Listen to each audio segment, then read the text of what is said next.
Okay, so this guy, Charles Alton Ellis, have you ever heard of this guy before? I have not, no. No? Okay, so he was born in 1876, a little while ago, right, in Parkman, Maine. But he got his A.B. degree, some sort of engineering degree from Wesleyan in 1900, but he was a civil engineer is who he was. And he was credited with the Golden Gate Bridge, was what he was credited with. But what did he do at Purdue, Calvin, do you know? So he joined the faculty at Purdue University in 1934 as a professor of structural engineering. I mean, sounds pretty on par with what he was doing since he designed the Golden Gate Bridge. He continued to teach at Purdue until 1946, where he retired, or when he retired from the industry. Okay. And in his words, he helped design every nut and bolt on the Golden Gate Bridge. That's crazy. It was kind of weird. I don't know if you guys know this, but he only recently received credit for that. So long after he's dead, he gets credit. Sounds on par. I had heard something back from the news. I remember reading something where they finally credited the guy with the Golden Gate Bridge. Had you heard about this? No, what took so long? I don't know. I'm not sure. They probably just didn't see his work. He always signed it maybe with his company or where he was working. I don't know. But have you ever been to the Golden Gate Bridge? I have not. I just went to California for the first time in August. Oh, really? Okay, where'd you go? Southern California? Yeah, we went to San Diego. Okay. Yeah, we went to Utah, all over Nevada. Oh, wow. Okay, so you did the whole spiel there. Okay. Calvin, have you ever been to the Golden Gate Bridge? Not to the Golden Gate Bridge. I've been to San Luis Obispo to Torra College, but not San Francisco. Not San Francisco. Okay. Yeah, I've never been up there, but I've wanted to see it. It seems like it's a really cool feat. It is an iconic thing. And it's it goes to show American industry, right? And, the success that we've had. But yeah, it'd be a really cool sight to see. I wanted to see it. And I know that after, all this has happened, the American Society of Civil Engineers has actually named the Golden Gate Bridge one of the 7 wonders of the modern world. I don't know what the other 6 are on that list. I'd love to know. But it's one of the new 7 wonders of the modern world. And this guy, Charles Ellis, who taught at Purdue, he was the one who was credited with it. Sadly, he did die 12 days after it was finished, but he got to see the project come to completion, right? And on a big project like that, I think, back in that time, it would take a long, long time to build it. Mm-hmm. So it was really cool. He did get to see it finished. He finished, and he died in Evanston, Illinois. And so, yeah, he seems like a really cool guy. I'd love to have met him. He'd be one of those maybe you sit around the table and talk to hear his, have you ever said when someone dies and you wish you could talk to, or, if there's someone you could bring back from the dead and talk to at the dinner, he'd probably be a cool one to talk to hear, how did he work on the Golden Gate Bridge, right? Yeah. What exactly does it mean, every nut and bolt? Yeah, I don't know. Yeah, does that mean he, did a lot of the structural integrity, or did he do a lot of the materials, or I don't know what he did. Okay. Should we go ahead and get into this week's episode? Yeah. All right, let's go. Roll. Hello, everyone, and welcome to Coffee Break with Purdue Engineering, the gateway to your next giant leap.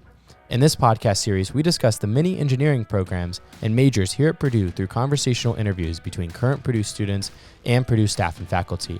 I'm Nick Buffo, a senior in biomedical engineering, continuing on to medical school in the fall of 2024. And I'm Calvin Given, a current junior in electrical engineering with a minor in business economics. We really hope you enjoy our show, and it helps answer some of the questions about what it's like to be an engineering student here at Purdue. All right. Welcome back to this week's episode. And we're actually going to be hearing this week from a current Purdue Industrial Engineering student and her perspective of being an industrial engineering student here at Purdue. Again, I'm one of your hosts, Nick Buffo. And I'm Calvin Given, and this week we're joined by Mckinzie Hammond, a fellow peer counselor in the Office of Future Engineers and a junior in industrial engineering. Woo! Do you want to introduce yourself? Yes. Welcome, Mckinzie. Thank you. I'm Mckinzie Hammond, so I'm a junior in industrial engineering, like Calvin said. I have a minor in management and communication, and I'm from Fort Wayne, Indiana. Awesome. So not too far from campus, from Fort Wayne. Yeah. Amy, last week that we talked to, she was also from Indiana. So we've got a lot of Indiana people, but neither of us are from Indiana, which is kind of the funny part. So we're bringing all the Indiana residents on here, I guess, on the podcast this week. Awesome. So what do you do as a peer counselor? What does that mean? And I know we talked about that in the Office of Future Engineers who's producing this, but what does it mean to actually be a peer counselor? What do you kind of do in that position? Yeah, so I was really lucky that I started as a freshman. So I've had lots of experience here. I'm on my 3rd year. So I've kind of been all over the board. My first year I did do our engineering information sessions and presented those out to future Purdue students. From there, we do a lot of just peer counseling within the office. which is good because I do a lot of outreach in different clubs I'm a part of. So, it kind of goes hand in hand, a lot of good connections. And then recently I just started a project, which we'll probably get into a little bit later, but called Passport to Purdue. So it was a big event for incoming freshmen at Purdue. Yeah, I remember that event. I think I went there, and we'll definitely talk about it. Did you go to Calvin? Did you go to? I did. I helped volunteer at it. I was some of the manpower behind it. Definitely the manpower. Definitely not all of it. All of it. They did the brunt of the work. They're the masterminds behind Passport to Purdue. Carried the tables for me for sure. Carried the tables, exactly. Awesome. Well, it sounds like it's really cool. I'm glad to have you a part of the office, and I know you do a really great job here. So, outside of Office of Future Engineers, what are some of those other clubs and activities that you're involved in? Well, just give us some of them, and kind of what do you do in them? Yeah.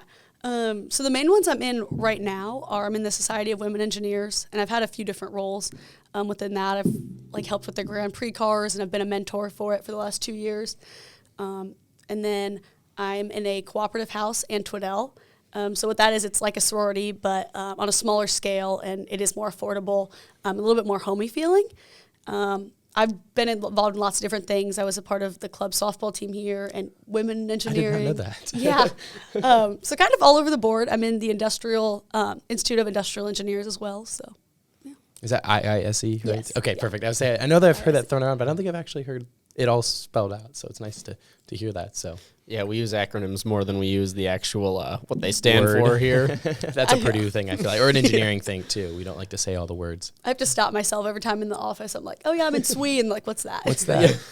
Awesome. Well, that kind of goes. What is SWE? What is those Women in Engineering or Society Women in Engineering? What do you kind of do with that? And what does it mean to be a part of that? Yeah, so I got involved because they send pass cards. What is it called? Sorry, postcards. Yeah, postcards to lots of different seniors in college, and so I got one. And so they invite you to a day where it's all women in engineering on Purdue's campus. And so that was the one thing that I was like, wow, like Purdue really cares and they want me here. And so that's what got my foot in the door. And from there, I started volunteering, and I was like a mentor for other students as soon as I turned a sophomore and was eligible. So a lot of it's mentoring younger kids in high school, and then even up to if you're a junior and senior, people in college. I also have a mentor that works at General Electric up in Michigan. So it's a lot of networking, a lot of people that want to help. That's really cool. Yeah. Yeah. Yeah, that's super cool. It's a lot of the clubs I feel like have some networking aspect to it. Mm-hmm. And whether it's just creating a better community here on campus or just creating a community and a professional network off campus at different companies, it can be super helpful to get internships or just to know some people around and kind of what you can do with your degree. Definitely. Any big lessons you've learned from your mentor over at GE? Anything that, kind of a cool little, thing that they've said that kind of stands out to you? Honestly, just my resume. She was really tearing that apart after I went through my first career fair. Resumes are a big thing. Yes. You got to really start working on your resumes early on, and that's once you get into professional school, or professional career, you really get into those essays. How did you get involved? How did you get involved with some of these clubs? How did you figure out about them, and then how did you join them? Yeah, so a lot of it was the big fair where all the clubs come the first week of college, and so I went and I had probably hundreds of different flyers and I felt very overwhelmed. Yep. Luckily, I decided to set a rule for myself, and I was like, you can try a new thing every year, but I kind of wanted to have a balance. So I wanted to have one fun club I could pour my time into, and then one club for my major. And so as a freshman, I could have two fun ones because I didn't know what my major would be yet.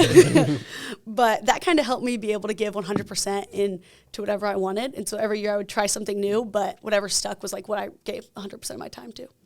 Yeah, that's really awesome. Cool.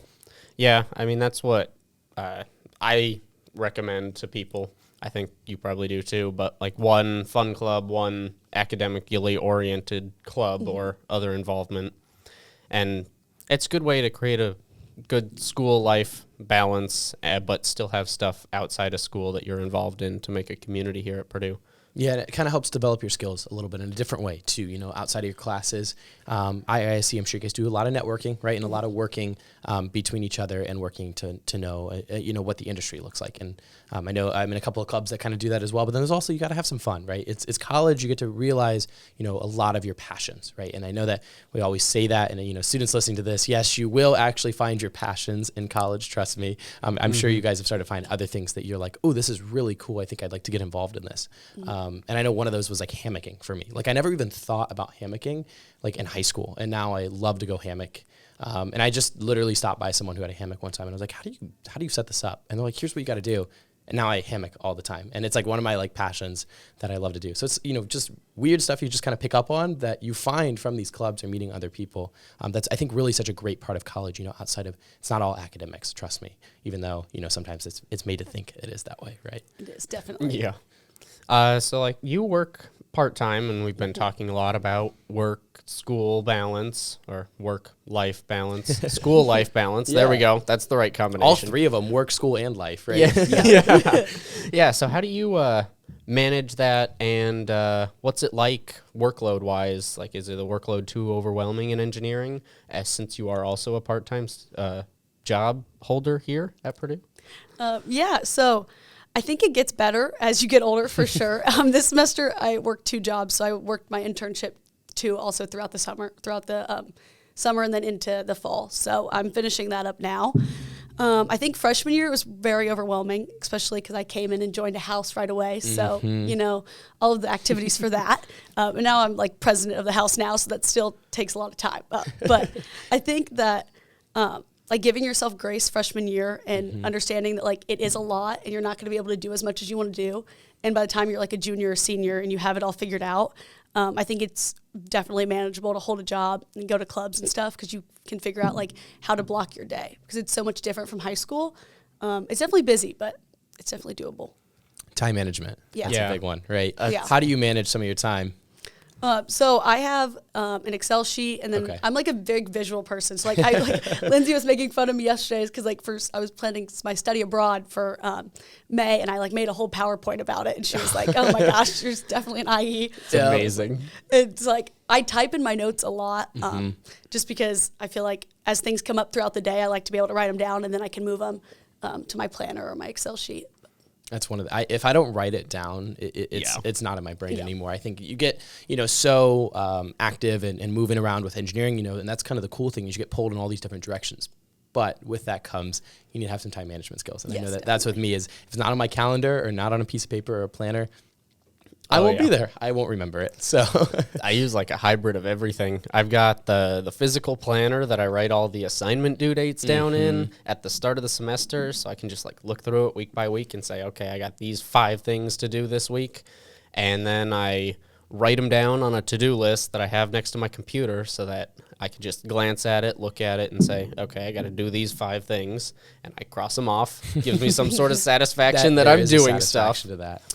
And then I'll also like put things in my Apple calendar on my phone, usually more one-off things, because like I need the reminder that, oh yeah, you have an exam tomorrow, in case the professor forgets to mention it in class. Yeah.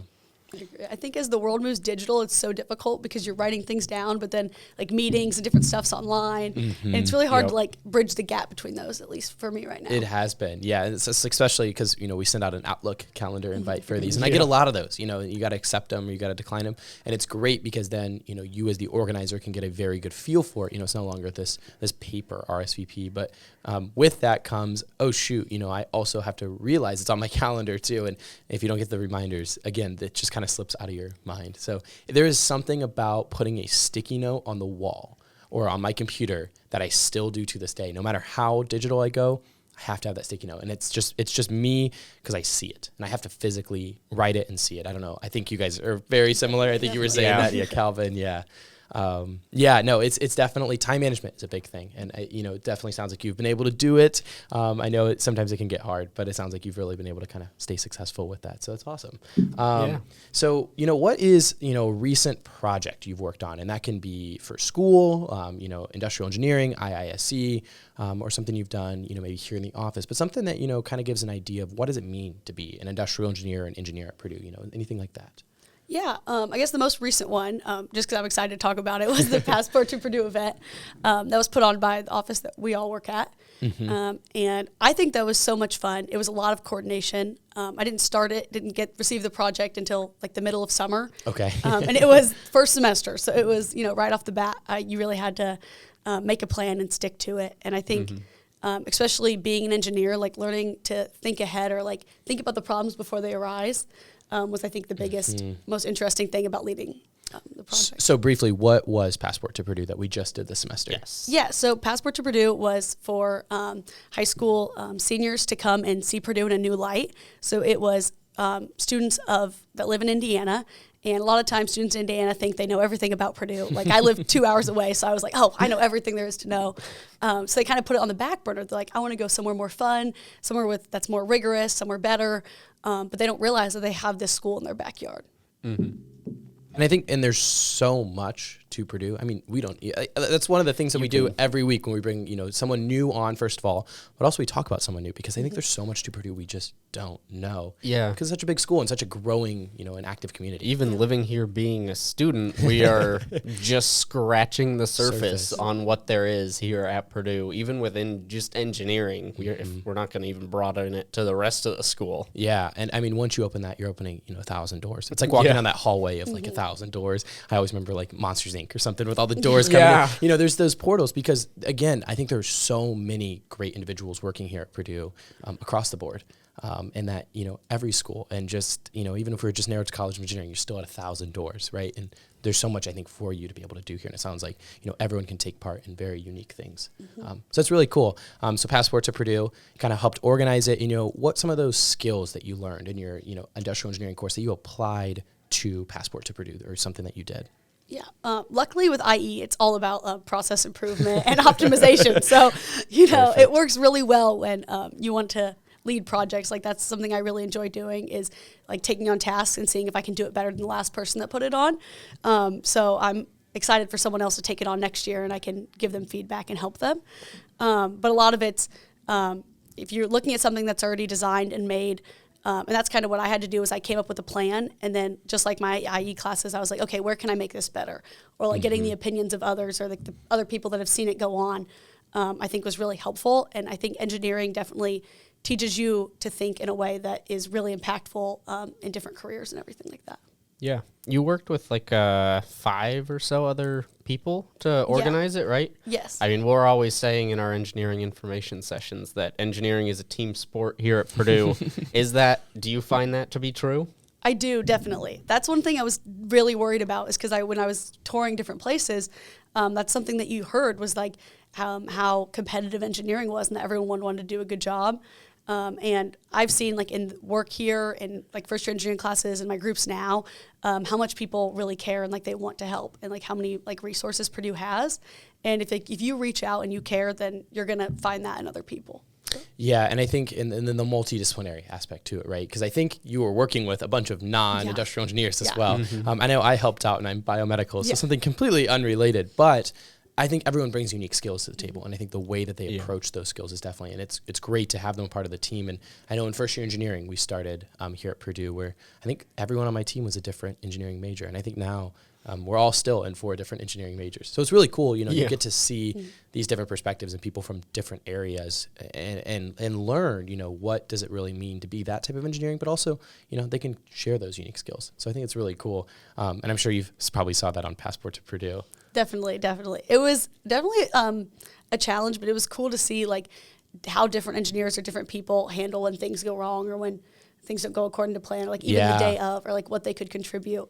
Was it definitely because like I'm more of a leader like up until the day, but then to watch other people that maybe didn't do as much of the behind the scenes stuff really step up the day of, and like for you, for example, and like start like leading the crowd and everything. Like maybe I was just more of like the planning type. So. I was there, Steve Harvey, for context. I led the game show that we had for trivia, but it was fun to step up and do that. And again, kind of work in a different type of area and see that. And I know you guys did a very great job behind the scenes. So I just basically was handed the script and walked up there. So I didn't have to do a ton of work. They did all of the work. I won't take any credit for that, but no, it was definitely a fun experience. I think we got to see a lot, and the Indiana residents got to learn a lot more about Purdue, and I learned about Purdue.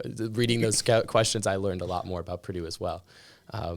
and doing that trivia. So yeah, that was a fun event. I'm glad. And I know it's going to be something we're going to probably do every year. So, Indiana residents, look for a passport to Purdue, and also our out-of-state residents, come visit us, listen to our engineering information session, because it's something that I think is so valuable that you won't get just from reading a website. And last week we were talking a lot about reading websites with one of our people. And there's so much information there, but I think there's something to be said about talking with someone and just having that, natural conversation, just like we're doing right now here on the podcast. So we've talked a lot about the academic side and engineering, but what's one of your favorite Purdue traditions? It's a little more of a fun question for you.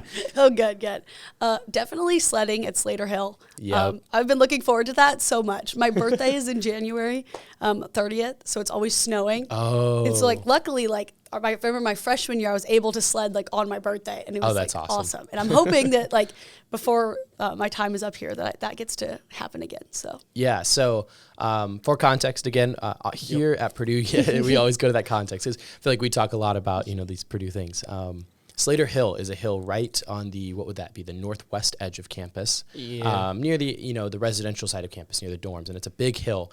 And the first snow of the year, it's a tradition for every student to go out there and sled, and then every snow after, of course. But the first one's the big one, where we have all these students go to the hill, and it's a lot of fun because you just kind of, and you'll see people, the engineers, let's go back to the engineers, they come up with some of the crazy, it's sled on whatever you have lying around. Lined on. It used to be, and I actually learned this tradition, back 20, 30 years ago, it was the trays that you would get from the dining court. So they'd go raid the dining courts, get the trays, and sled down the hill. Of course, now we got to be a little bit safer than that. But students will bring their own stuff. I saw a TV one year, which wasn't definitely not safe. I saw the bed of a pickup truck. Oh, what? The hood of a car too. I saw that one year. I was like, oh my. If it sleds, it's going down Slater Hill. And so it's a really cool tradition. And students, I saw people helping each other up, when you're sledding. So you get this big community, and it's so much fun. And so that's a great tradition. I kind of always forget about that one, and I always just go do it when it's when you it don't snows. Think it's that's not at every campus. Obviously, we don't think about it. It's definitely not. And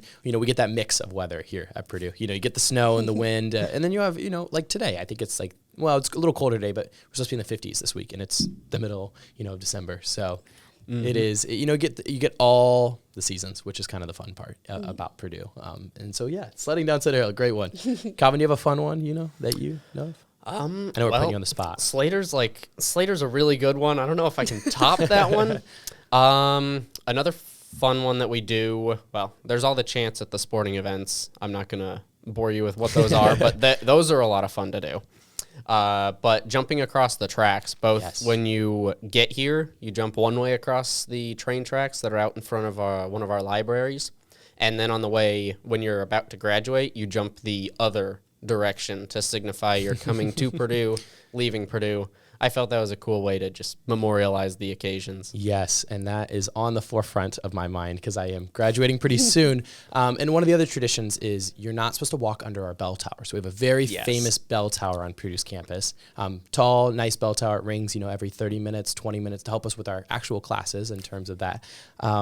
But if you walk, there's a curse. If you walk under the bell tower, as you guys know, you will not graduate in 4 years. Now, interpret that as you wish. You may graduate early in 3.5 years, or what the curse is, you graduate late and you graduate in 5 years inadvertently or not expected because, it's okay to always take that extra year. But if it's not out of your control then because it's that superstition of the bell tower. So I'm excited the moment I graduate, in a few short days to walk under that bell tower, cross the tracks back. I know I remember doing that freshman year, but then also go back under the bell tower and kind of, it's just that rite of passage again. Yeah. It's a cool Purdue tradition I think that we do here that, kind of helps memorialize graduation and commencement.